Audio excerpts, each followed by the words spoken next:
Okay, welcome back. It's time for another chapter of movies from A to Z. This week we're doing the letter W, and the movie that I've chosen is from this century. Can you believe that? In fact, it's from this very same year that we are in right now, 2018.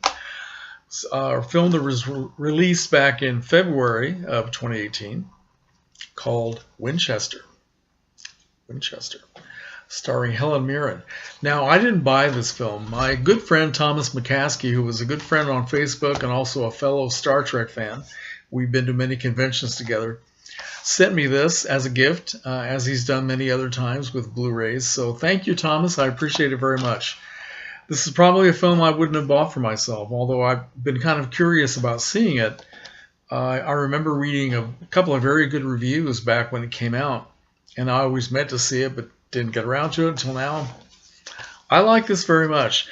Now, this is interesting because my friend Ian did his video today on the movie Winchester 73, starring Jimmy Stewart, which I saw in one of my film classes earlier this year as well and liked very much. And in fact, I also have the remake, which came out, I think, in the 1960s, maybe very early 70s, Winchester 73, starring this time Tom Tryon, John Saxon, and John Drew Barrymore are in this one. And I think I've seen this, I'm not sure, but get around to it sometime. Okay, so Winchester. It's just kind of a fluke that Ian and I were both going to do Winchester-related films. I had something else planned for letter W before I got this, and I thought this would be perfect because it's a brand new film, and I rarely talk about new movies. So anyway, I did like this very much. Now, supposedly it's all based on, well, I mean, it is based on a true character. Sarah Winchester, who is played by Helen Mirren, was the widow of William Winchester, who was the man who invented the Winchester rifles and made a lot of money. So when he died, she inherited $20 million and 50% of the company. And she used that money to construct this house out in San Jose, California. She had moved from the East Coast out to California because she, on the advice of a medium, and she's a very spiritual person. So she built this house and kept building it, kept adding on to it. And it still exists today. It's known as the Winchester Mystery House.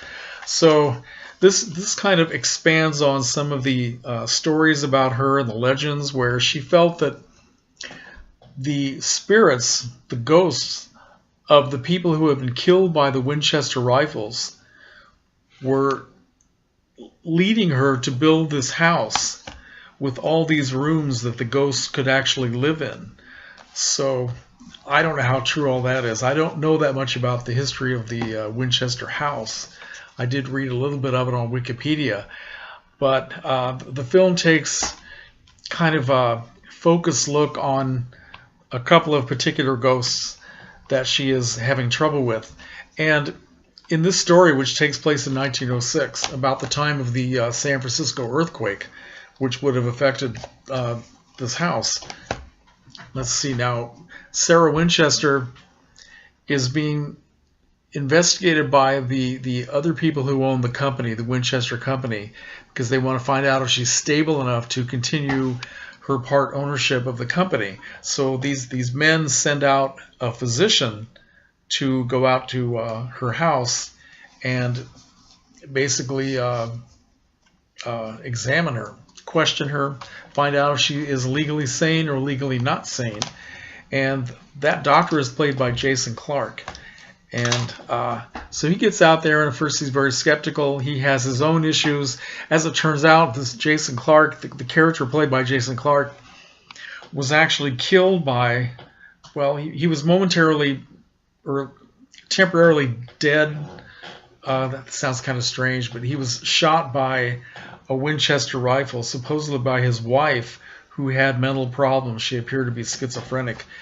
But of course he came back to life, saved the bullet that was inside of his body, and he has some weird spiritual connection to the other ghosts that he eventually comes to believe in in this story. So it gets very crazy. And Helen Mirren is very, very good. Jason Clarke is an actor that I didn't know about. I looked at his filmography. He's got a whole string of films, only one of them that I've seen. He was in a film called Knight of Cups, directed by Terrence Malick, which starred, Batman. Christian Bale, a couple years ago. Very strange film from Terrence Malick. And he was in that, but I don't remember him in it. But he's a very impressive actor. Another actress named Sarah Snook is the second leading lady. I never have seen anything that she was in. Of course, I've seen Helen Mirren in several things, but not nearly enough, because she is a great, great actress. But I enjoyed this film very much. I don't want to give too much away for people who haven't seen it. It reminded me at different times of 3 different films. In the beginning, it reminded me of the classic horror film directed by Robert Wise, The Haunting. That's what I was thinking of. It had all the horror film atmosphere. Of course, this is in color. It had a jump scare every 7 minutes, accentuated by super loud stereophonic sound and sound effects. So you were going like this all the time, at least I do. Typical horror film atmosphere. This creepy old house, a woman who's walking around in black with a veil over her head, and you start seeing weird faces and all the typical horror film atmosphere. And then as the film started getting a little bit more intense and there was a lot of sort of destruction inside of the house, I found myself thinking of the Darren Aronofsky film Mother, which came out last year, a film that I didn't like very much. And then later on toward the end, I was thinking about The Exorcist, as all the spirits and the ghosts started fighting back and they were trying to put them at rest and all this sort of thing. So it was a very interesting film. And I have to think, I don't know if this was the intent of the directors. Who were the directors? 2 brothers, the Spierig brothers. Yeah, Spierig brothers. I guess they're Australian. I didn't know any of their other work either, so they're brand new to me. I don't know if they intended this to be sort of a commentary on the gun violence that we have in the world today, especially in the United States. It's all over the world, but I'll just focus on my own country. The big conversation and the very passionate argument that people are having in this country today about guns and gun violence and the Second Amendment, which gives our citizens the right to bear arms. And a lot of people are questioning that the Second Amendment should even be repealed.